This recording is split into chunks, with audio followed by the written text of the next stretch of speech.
सोचिए, एक ऐसी कॉम्पैक्ट हैचबैक जो शहर की तंग सड़कों पर आसानी से निकल जाए, पार्किंग में ज्यादा जगह न मांगे, लेकिन सड़क पर आते ही अपनी स्टाइल और टेक्नोलॉजी से लोगों का ध्यान खींच ले। और अगर इसके साथ टोयोटा की भरोसेमंद पहचान और हाइब्रिड टेक्नोलॉजी भी मिल जाए तो कहानी और दिलचस्प हो जाती है।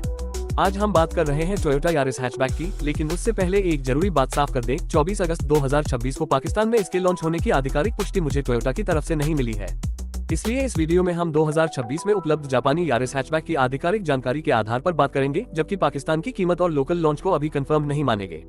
टोयोटा यारिस हैचबैक पहली नजर में ऐसी कार लगती है जिसे डिजाइन करते समय प्रैक्टिकलिटी और स्पोर्टी कैरेक्टर दोनों को साथ रखा गया हो। इसका कॉम्पैक्ट 5 दरवाजा हैचबैक बॉडी फॉर्मेट इसे शहर के लिए बेहद प्रैक्टिकल बनाता है। मौजूदा जापानी मॉडल की लंबाई करीब 3950 मिलीमीटर, चौड़ाई 1695 मिलीमीटर और व्हील बेस 2550 मिलीमीटर है, जबकि ऊंचाई वेरिएंट के हिसाब से लगभग 1495 से 1510 मिलीमीटर तक जाती है। यानी डायमेंशंस कॉम्पैक्ट हैं, लेकिन प्रोपोर्शंस इसे सड़क पर छोटा और कमजोर दिखने नहीं देते। आगे से देखें तो यारिस का फ्रंट डिजाइन काफी एक्सप्रेसिव दिखाई देता है।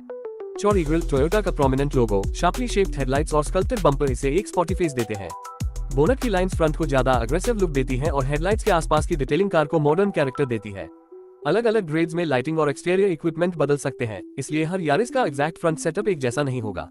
यही बात इस कार को देखते समय याद रखना जरूरी है। साइड प्रोफाइल में यारिस की कॉम्पैक्ट प्रोपोर्शन सबसे ज्यादा साफ दिखाई देती है।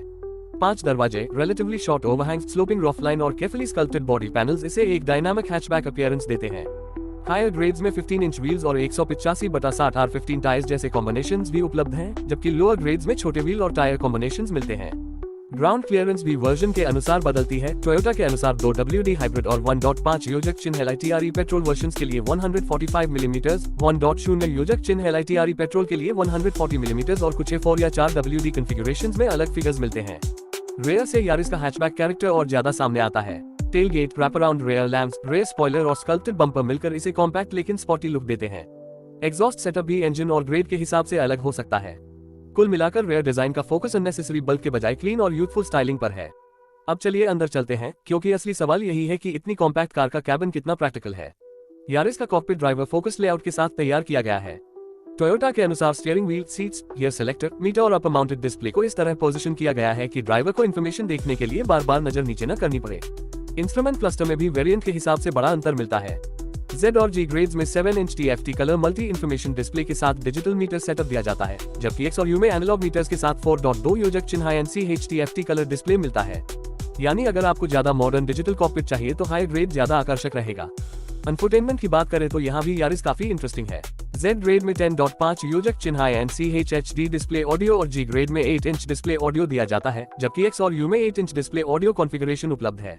एप्पल कारप्ले और एंड्रॉइड ऑटो स्मार्टफोन इंटीग्रेशन भी मौजूद है और टोयोटा की कनेक्टेड नेविगेशन सर्विसेज भी कॉन्फ़िगरेशन के अनुसार उपलब्ध हो सकती हैं। USB Type-C और HDMI कनेक्टिविटी का भी उल्लेख टोयोटा करता है। कैबिन में प्रैक्टिकल स्टोरेज एरियाज, दूर पॉकेट्स, कप होल्डर्स और लगेज एरिया स्टोरेज जैसी चीजें डेली यूज को आसान बनाती हैं। रेयर सीट्स कॉम्पैक्ट का डायमेंशंस को देखते हुए रीजनेबल हैं, लेकिन अगर आपकी प्रायोरिटी बहुत ज्यादा रेयर लेगरूम या लिमोजिन जैसी स्पेस है तो यारिस उस कैटेगरी की कार नहीं है। ये ज्यादा सही बैठती है उन लोगों के लिए जिन्हें शहर में इजी टू ड्राइव, कॉम्पैक्ट और एफिशिएंट हैचबैक चाहिए। सीट्स और अपहोल्स्टरी वेरिएंट के अनुसार बदल सकते हैं। कैबिन का ओवरऑल थीम प्रैक्टिकल है, लेकिन हायर ग्रेड्स में डिस्प्ले, मीटर और कंफर्ट इक्विपमेंट इसे ज्यादा प्रीमियम फील देते हैं।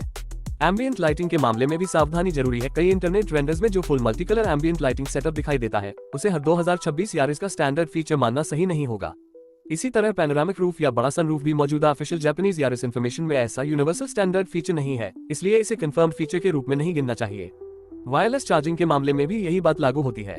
टोयोटा की जनरल इन्फॉर्मेशन ची वायरलेस चार्जिंग को सपोर्ट करती है, लेकिन यारिस के हर ग्रेड में factory fitted wireless charger standard है। ऐसी पुष्टि मुझे करंट ऑफिशियल यारिस स्पेसिफिकेशन से नहीं मिली, इसलिए इसे ऑप्शनल या मार्केट स्पेसिफिक इक्विपमेंट मानना ज्यादा सही है। अब सेफ्टी की बात करें और यहाँ यारिस काफी मजबूत नजर आती है। टोयोटा सेफ्टी सेंस पैकेज में pre collision safety, lane tracing assist, lane departure alert, radar cruise control, automatic high beam, road sign assist और प्रोएक्टिव ड्राइविंग असिस्ट जैसी टेक्नोलॉजीज शामिल है। हालांकि एग्जैक्ट इक्विपमेंट ग्रेड और ऑप्शन के अनुसार बदल सकता है। टोयोटा की current safety information intersection detection और पार्किंग सपोर्ट जैसी टेक्नोलॉजीज का भी उल्लेख करती है। पार्किंग में कुछ कॉन्फ़िगरेशंस में पैनोरामिक व्यू मॉनिटर यानी ऊपर से कार को देखने जैसा 360 डिग्री स्टाइल विजुअल सपोर्ट भी उपलब्ध है, जबकि क्लियरेंस सोना सेंसर्स फ्रंट और रेयर ऑब्स्टिकल्स के बारे में वार्निंग दे सकते हैं। लेकिन 360 कैमरा, सेंसर्स और दूसरे ड्राइवर असिस्टेंस फीचर्स को हर ग्रेड का स्टैंडर्ड इक्विपमेंट समझना सही नहीं होगा। एयरबैग्स, ABS और स्टेबिलिटी कंट्रोल जैसी बेसिक सेफ्टी सिस्टम्स के साथ exact equipment local market specification पर डिपेंड करेगा। अब आते हैं इंजन ऑप्शंस पर, जहां यारिस की सबसे बड़ी खासियत सामने आती है। जापानी 2026 लाइनअप में 1.5 योजक चिन्ह LITRE petrol engine M15 AFKS करीब 120 PS और 145 न्यूटन मीटर टॉर्क प्रोड्यूस करता है। ये डायरेक्ट शिफ्ट CVT के साथ उपलब्ध है और FF तथा कुछ ग्रेड्स में 4 WD कॉन्फ़िगरेशंस भी मिलती हैं। इसके अलावा 1.5 योजक चिन्ह LITRE हाइब्रिड पावर ट्रेन भी मौजूद है।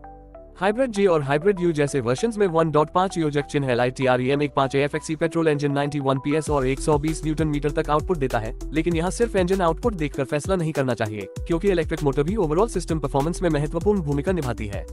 हाइब्रिड वर्जन्स में टोयोटा का electric continuously variable transmission setup इस्तेमाल होता है। फ्यूल एफिशिएंसी यारिस हाइब्रिड का सबसे बड़ा आकर्षण है। उदाहरण के लिए करंट जापानीज हाइब्रिड यू की WLTC fuel economy 35.4 kilometre L तक दी गई है, जबकि पेट्रोल जी ग्रेड की WLTC फिगर 20 किलोमीटर एल है। अलग ग्रेड, ड्राइव ट्रेन और ड्राइविंग कंडीशंस के कारण एक्चुअल माइलेज इससे अलग हो सकती है। ड्राइविंग एक्सपीरियंस की बात करें तो यारिस का असली स्ट्रेंथ शहर में सामने आता है। इसका कॉम्पैक्ट फुटप्रिंट, लगभग 4.8 से 5.1 मीटर के आसपास मिनिमम टर्निंग रेडियस वाले कॉन्फ़िगरेशंस और हल्का बॉडी स्ट्रक्चर इसे अर्बन ट्रैफिक में काफी मैन्यूवरेबल बनाते हैं। सस्पेंशन में फ्रंट मैकफर्सन स्ट्रट और ग्रेड के अनुसार रेयर टॉर्शन बीम या कुछ वर्जन्स में डबल विशबोन सेटअप मिलता है। 0 से 100 किलोमीटर प्रति घंटा एक्सेलरेशन और एग्जैक्ट टॉप स्पीड के आंकड़े मुझे current official Toyota Yaris specification में उपलब्ध नहीं मिले, इसलिए इन नंबर्स को अनुमान से बताना सही नहीं होगा। और यही प्रोफेशनल ऑटोमोटिव रिव्यू की खासियत है, जहां ऑफिशियल डेटा नहीं है वहां नंबर करने के बजाय साफ कहना बेहतर है। बूट और स्टोरेज के मामले में यारिस एक प्रैक्टिकल सिटी हैचबैक है। टोयोटा की करंट डॉक्यूमेंटेशन लगेज एरिया में डेक बोर्ड, अंडरफ्लो स्टोरेज और शॉपिंग हुक्स जैसी प्रैक्टिकल सुविधाओं का उल्लेख करती है। रेयर सीट्स को फोल्ड करके ज्यादा फ्लेक्सिबल कार्गो स्पेस बनाया जा सकता है, लेकिन ऑफिशियल करंट पेज पर एक single universally applicable VDA boot capacity figure मुझे नहीं मिली, इसलिए मैं कोई अनुमानित लीटर फिगर नहीं दूंगा। वेरिएंट्स की बात करें तो जापानी मार्केट में X, G और Z जैसे पेट्रोल ग्रेड्स के साथ हाइब्रिड X, हाइब्रिड G और हाइब्रिड Z जैसी कॉन्फ़िगरेशंस उपलब्ध हैं। कुछ वर्जन्स में 2 WD, 4 WD या A4 जैसी ड्राइव ट्रेन चॉइसेस भी मिलती हैं। करंट 2026 जापानीज प्राइसिंग में पेट्रोल X की स्टार्टिंग प्राइस लगभग 1,771,000 येन और पेट्रोल G करीब 2,72,400 येन से शुरू होती है, जबकि हाइब्रिड वेरिएंट्स इससे ऊपर हैं। लेकिन ये जापान प्राइसिंग है, पाकिस्तान की एक्सपेक्टेड रिटेल प्राइस नहीं। कलर्स की बात करें तो यारिस अलग अलग मार्केट्स और ग्रेड्स में white, silver, black, red, blue और दूसरे शेड्स में उपलब्ध रही है। टोयोटा के ऑफिशियल कलर इन्फॉर्मेशन में platinum white, pearl mica, silver metallic, black, sensual red mica और डार्क ब्लू माइका मेटालिक जैसे कलर्स लिस्टेड हैं, लेकिन पाकिस्तान में उपलब्ध एग्जैक्ट कलर पैलेट की ऑफिशियल कंफर्मेशन अभी जरूरी होगी। तो आखिर टोयोटा यारिस हैचबैक किसके लिए है? अगर आपको रोजाना सिटी ड्राइविंग के लिए कॉम्पैक्ट साइज, अच्छी fuel economy, easy parking, modern infotainment और टोयोटा की सेफ्टी टेक्नोलॉजी चाहिए, तो यह एक बहुत इंटरेस्टिंग पैकेज है। खासकर हाइब्रिड वर्जन उन बायर्स को पसंद आ सकता है जो फ्यूल एफिशिएंसी को प्रायोरिटी देते हैं। लेकिन अगर आपको बहुत बड़ा rear cabin, massive boot, high ground clearance या बहुत पावरफुल परफॉर्मेंस चाहिए, तो फिर कोई लार्जर सेडान, क्रॉसओवर या SUV ज्यादा सूटेबल हो सकती है। मेरे हिसाब से यारिस हैचबैक की सबसे बड़ी ताकत इसका बैलेंस्ड कैरेक्टर है। यह न तो सिर्फ इकोनॉमी का बनने की कोशिश करती है और न ही बेवजह स्पॉटी बनने की। इसका उद्देश्य है कि आप इसे रोज चलाएं, ट्रैफिक में आसानी से मैन्यूवर करें, फ्यूल बचाएं और जरूरत पड़ने पर हाईवे पर भी कॉन्फिडेंस के साथ निकल जाएं।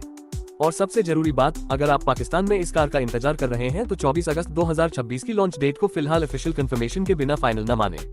Local launch price, variants, colours और स्पेसिफिकेशंस अगर टोयोटा पाकिस्तान की तरफ से अनाउंस होते हैं, तभी उन्हें कंफर्म्ड इन्फॉर्मेशन समझना बेहतर होगा।